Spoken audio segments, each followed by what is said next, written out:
Let's talk about potential 2028 Democratic candidates for president. We're just 3 months into 2025, which means the 2028 presidential election is just around the corner, folks. In all seriousness, it's never too early to look ahead to both midterms in 2026 and the 2028 presidential election, which is exactly what Democrats should already be doing and is exactly what I will be doing in this video. The Democratic Party saw a pretty strong rejection of their ideals in the 2024 election. They lost the Senate, the House, and the presidency, and right now kind of just generally seem like a party in disarray. Of course, they have time to get their act together, but that needs to happen sooner rather than later. So today, I'm going to be doing something a little bit different, building out a tier list of the top potential presidential candidates for the Democratic Party in 2028. There are quite a few names on here, some more well known than others, so we're going to get right into it. But first, a couple quick disclaimers. Number one, for those of you who don't know, a tier list is basically just a way to rank things. The tiers can run from F tier, which is the bottom tier, all the way up to S tier, which is the top tier. A Google search told me that the S in S tier stands for super or superior. Not sure how accurate that is, but you get the idea. Number two, some of these people may not even run in 2028, hence why this video shouldn't be taken super seriously. As you can tell by the title of this video, it's way too early to be doing this, but it's fun to do. Number three, this tier list is not being made based on my personal opinions of a candidate's political ideologies. Instead, it is being made based on how likely I think any one of these candidates is to beat JD Vance in a general election, as well as how they'd fare in what's shaping up to be a pretty crowded Democratic primary. Why JD Vance? Simply because he's probably the most likely person to be the Republican nominee in 2028 right now. I don't think that's too hot of a take. Number four, there may be some things that I say in this video that you disagree with, and that's okay. For example, some of these candidates might be an A tier candidate for you, but I have them in the C tier based on how I see things currently unfolding. We're allowed to disagree on certain things, and like I said, this video isn't meant to be taken super seriously considering we're still 3.5 years away from this election. Finally, before we get into the tier list, do me a quick favor and hit that like button, and feel free to subscribe for more videos like this one. Okay, let's get it going. Beginning with the people who probably shouldn't even run as a candidate and come in as a D tier prospect for 2028.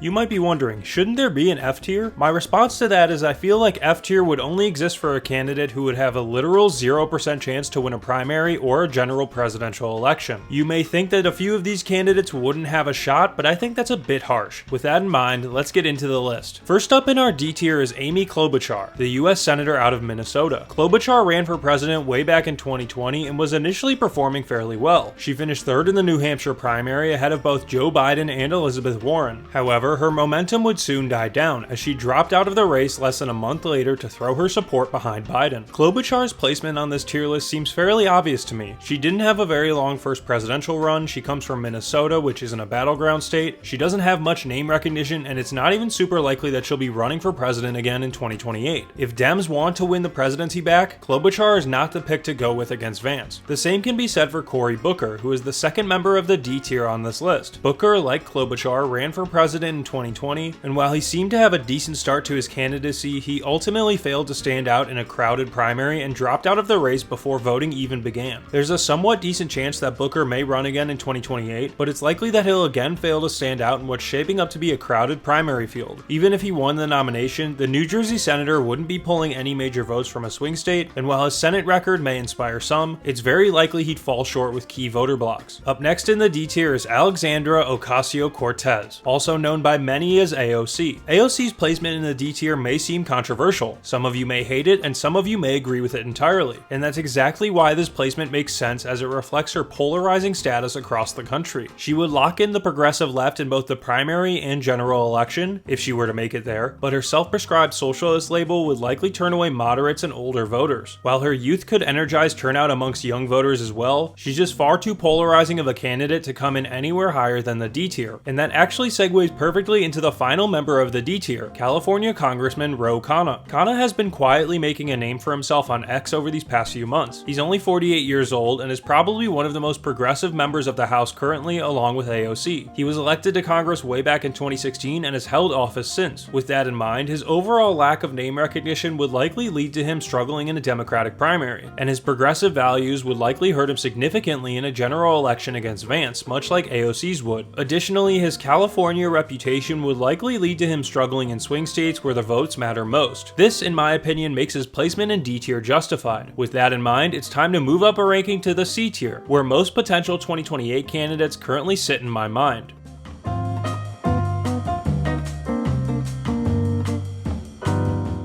I want to be very clear here. C isn't a terrible ranking in my mind by any means. It's kind of an average to below average spot to be in, and many of the current candidates in this tier find themselves here for very different reasons. So let's jump in. Up first in the C tier, we've got a few candidates who have the potential to be rising stars in the Democratic Party, but can't be higher on this list because of their limited experience. To begin, we've got Wes Moore, the current governor of Maryland. He became the first black governor of Maryland in 2022, and his previous military experience and focus on equity and campaigning could offer him a boost to appeal to both moderates and black voter blocs. However, Moore has a pretty thin national footprint overall and could struggle to break through what stands to be a pretty crowded Democratic primary. While he stands above the likes of AOC and Ro Khanna, who could both be considered rising stars in their own right because of his moderate appeal, it's his inexperience that ultimately caps him at C tier. The same can be said for Ruben Gallego, the 45-year-old senator from Arizona. Gallego has served in the Senate for over a decade now, but really made headlines in the most recent election cycle after defeating Kari Lake in a tight Senate race. However, his national name recognition still remains pretty low, which may make it tough for him to break through in a crowded primary. He's got a background in the Marines, he's been tested in previous elections, and his swing state experience is certainly a plus, but ultimately his lack of national notoriety is what prevents him from climbing any higher than C tier currently. To round out this group of rising stars, we've got Jon Ossoff. Ossoff is just 38 years old and is already battle tested, having flipped a Georgia Senate seat from red to blue in the 2021 election runoffs. Additionally, he's widely considered to be a good speaker and is generally pretty media savvy. I debated quite a bit between having him in C tier and B tier, but ultimately I believe his placement in C tier makes sense, primarily because he's super young by political standards. While that could help him with youth turnout, it would likely turn away older voters, who are considered more likely to vote in both primaries and general elections. Anyways, next up in the tier list is Stephen A. Smith. A lot of you may be wondering who this guy even is, and that's a fair question if you're not keyed in on what's happening in the sports world. Smith is a popular TV host for ESPN who's worked in and around the world of sports for years. He's recently joked around on his talk shows about running for president, but it unironically seems to have gained a little bit of momentum, as a late January poll from McLaughlin and Associates shows him polling at 2% amongst other potential Democratic candidates, ahead of the likes of Colorado Governor Jared Polis and tied with Cory Booker. Smith's position on this list is for a few reasons. For one, he's an outsider, and it could be argued that a career politician is exactly the opposite of what the Democratic Party needs in 2028. Secondly, and this may seem crazy to some of you, but I unironically believe that Smith's years of debating people on TV about sports would benefit him in an actual political debate. He's a good speaker, can be pretty funny at times, and is not afraid at all to go after people when he disagrees with them. I'd recommend looking up some of his most viral clips so you know what I'm talking about. And finally, he genuinely seems to hold some pretty popular moderate political views. Outside of that though, he's obviously very inexperienced, and has recently ripped the Democratic Party for the fact that people are even considering him as a candidate. This is probably the most unserious placement in this entire tier list, but C tier is warranted here in my opinion. Anyways, let's get back to the actual politicians for now. Up next in the C tier we have Chris Murphy, the senator out of Connecticut. Murphy to me would be about the most average candidate Democrats could put out in a fight against Vance in 2028, and that's not inherently a bad thing. Murphy has spent years advocating for gun control following the Sandy Hook mass shooting in his state in 2012, and his progressive policies could rally some. Overall though, Murphy's Northeast base and lack of executive experience limits his reach. Against Vance, Murphy's policy depth might score points, but his regional profile would lead to a struggle in a national fight, which ultimately justifies C tier. And here's where the controversy probably starts. Up next in the C tier is Kamala Harris. Now, before you go and start yelling at me in the comments, let me explain my reasoning here. Yes, Kamala Harris has massive name recognition given that she just ran for president in 2024. She's undeniably going to be one of the favorites in 2028 if she decides to run, although she is apparently weighing running for California governor in 2026. If she does run for president, she will be a favorite, but in my opinion, that would be a mistake. Here's why. The voters gave Kamala Harris a resounding answer as to whether they wanted her to be president last year, and that was when she wasn't even required to run in a primary, as she was practically just handed the nomination when Biden stepped out of the race. In 2020, when she did run in the primary, she didn't even earn a single delegate, which was 2 fewer than Tulsi Gabbard, who's now literally Trump's director of national intelligence. Yes, you can make the argument that Harris has improved significantly as a debater, which is true, but would she be the best best debater in a crowded 2028 primary? I highly doubt it. I also just think the Democratic Party needs a changing of the guard, so to speak, and I'm not sure Harris represents that in any way. Her current legacy is heavily intertwined with Biden's, who has some mixed reviews, if you weren't aware. Overall, while Harris will definitely be a favorite if she throws her hat in the 2028 ring, I don't personally believe she's the right pick. And the same can be said for her vice presidential pick, Tim Walz, who rounds out the C tier. While Walz isn't as tied to Biden as Harris is, I still believe he would be remembered by many voters for a chaotic 2024 Democratic campaign, which is not his fault at all, but that's just how it is. Additionally, while he has Midwestern appeal, which would benefit him in both a primary and general election, he has never touted himself as a great debater, which is something he would need to improve on significantly in order to be higher on this tier list. This video is already getting pretty long, so it's time to move on to the B tier, which is chock full of candidates as well, so we better get moving.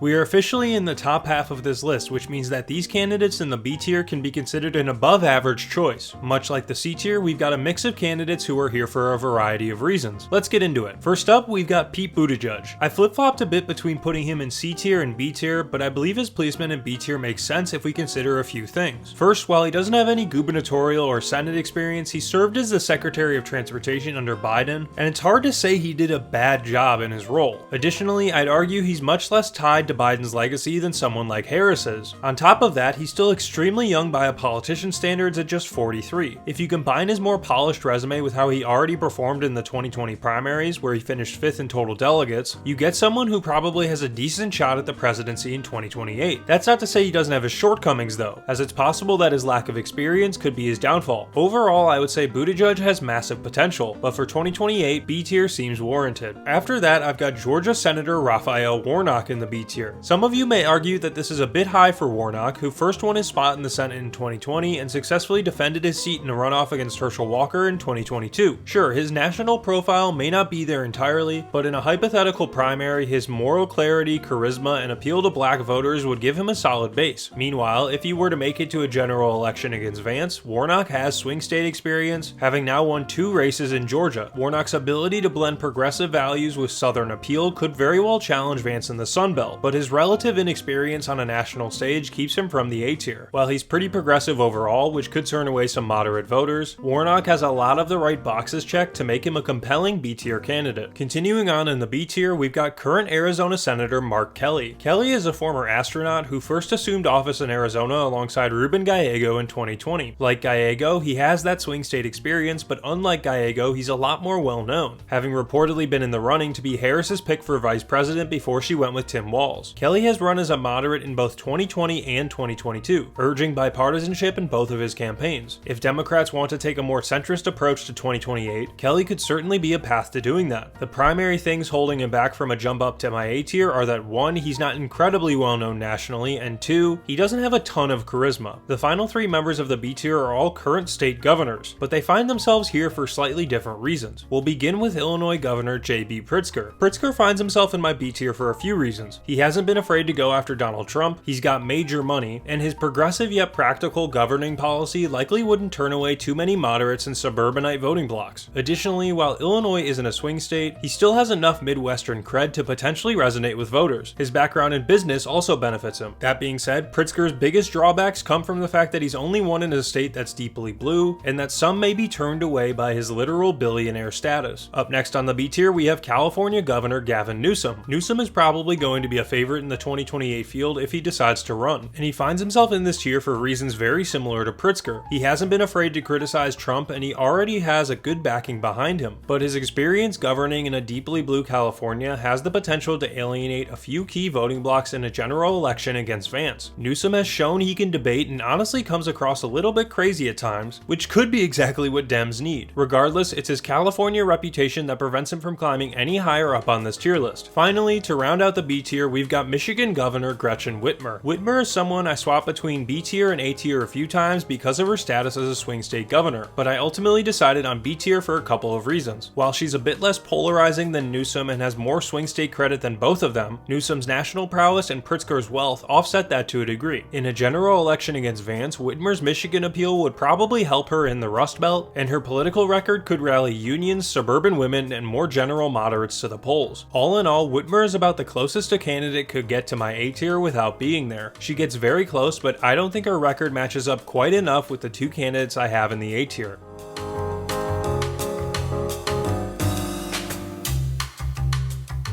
You heard me right, there are only two candidates that sit in this A tier, which means we're very quickly approaching the end of this list. In the A tier, we're looking at two state governors. You may be able to already figure out who they are based on the process of elimination, so let's get into it. Up first in this A tier, I have Kentucky Governor Andy Beshear. You heard me correctly, the governor of Deep Red, Kentucky is a Democrat, and he's a pretty popular one at that. According to Morning Consult, which tracks the approval rating of all 50 state governors, Beshear had a 65% approval rating as of this past January, and only a 27% disapproval rating. For reference, that makes him the second most popular governor in the country, behind only Vermont's Republican governor Phil Scott. For any governor to have a 65% approval rating is impressive. For one to do it in a red state as a Democrat is even more so. It's pretty simple, Beshear just has a knack for winning over skeptical voters, and that makes him a very solid contender for 2028. In a primary, his moderate, faith-infused style and his political track record of focusing on key issues like jobs and healthcare in Kentucky would do very well with working class Democrats. Meanwhile, in a hypothetical general election against Vance, those same traits would serve him extremely well in swing states like North Carolina and Georgia. Beshear has an extremely impressive track record, the name recognition is there considering he was also in the running to be Harris's vice president, and he's just 47 years old. Overall, I believe he would be one of the top picks Dems could go with in 2028 in terms of facing off against Vance. The primary reason he doesn't make S tier is because his moderate political approach could turn away more progressive Democrats, and we haven't seen how he would perform in a debate on the national stage. The second and final member of my A tier is Pennsylvania Governor Josh Shapiro. I'm guessing a lot of you saw this coming by now, and there may be some disagreements about this, but I don't think it's too controversial of a ranking. While Shapiro's approval rating isn't quite as high as Beshear's, he still had 59% of Pennsylvanians saying they either strongly approved or somewhat approved of his job as of late September 2024. While that number can still change, Pennsylvania is a state that Trump won over Harris by about 2% just a month and a half after that Shapiro approval rating was taken. To add to that, Pennsylvania is probably the most important swing state to win in a general election given its 19 electoral votes. Of course, that's not to say the others are much less important, but Democrats running with Shapiro in 2028 would increase their chances of winning Pennsylvania greatly. It's pretty rare to see a presidential candidate lose their home state, and considering Shapiro's approval rating there, I believe he'd have it all but locked up against Vance barring some catastrophe. In a Democratic primary, I have a feeling Shapiro would do well too. He's pretty well spoken, having been compared to Barack Obama at times in terms of his tone of voice, and his name recognition is there considering he was being heavily considered by Harris as a vice presidential pick. To top it off, he's currently just 51 years old, which doesn't seem like he'd be too young to put off older voters, but still young enough to provide a nice change of pace from what we currently have in Washington. With all of that in mind, Shapiro falls just short of S tier because he lacks the electrifying draw that could set him apart from the rest of the pack in a primary. At this point though, you might be wondering where the S tier is. Well, it's actually time to get into that, where one man stands above all. But who could it be? It's time to find out.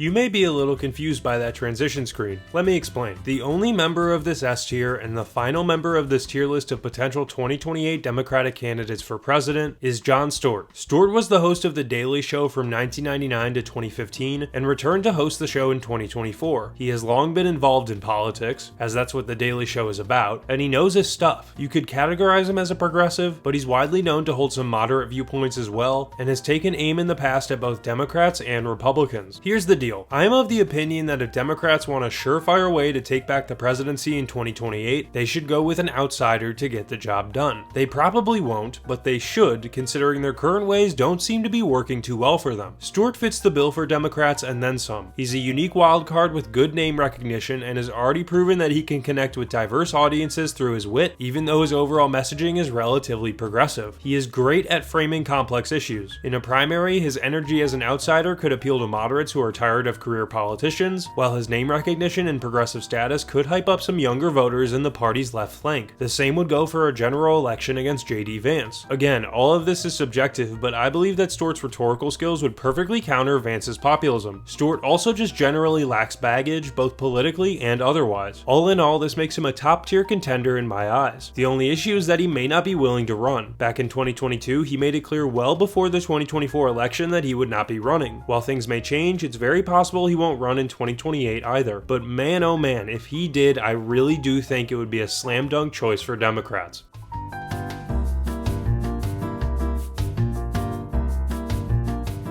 Well folks, there you have it, my way too early 2028 tier list for Democratic candidates for president. Like I said at the beginning of this video, this should not be taken super seriously. We're still 3.5 years away from the next election, and some of these candidates may not even end up running. Additionally, JD Vance might not even end up as the Republican nominee. There are still way too many question marks, and this was all in good fun. And remember, this list was not based on my personal politics. As you can see, there's a mix of progressives and moderates throughout each tier, which makes me think I did a solid job at keeping my own politics out of this video. I'd love to hear your thoughts in the comments down below though. Alright, that's all I've got for today. If you enjoyed or learned something new, please feel free to like and subscribe. More videos coming soon. Additionally, if you want to learn more about any of the candidates from this video, feel free to check out my sources in the description down below. I'd highly recommend doing so if you have the time, as it may shine some more light on the things I talked about in this video. Thank you so much for watching and for all your continued support. I really appreciate it. Hope I see you next time. Take care.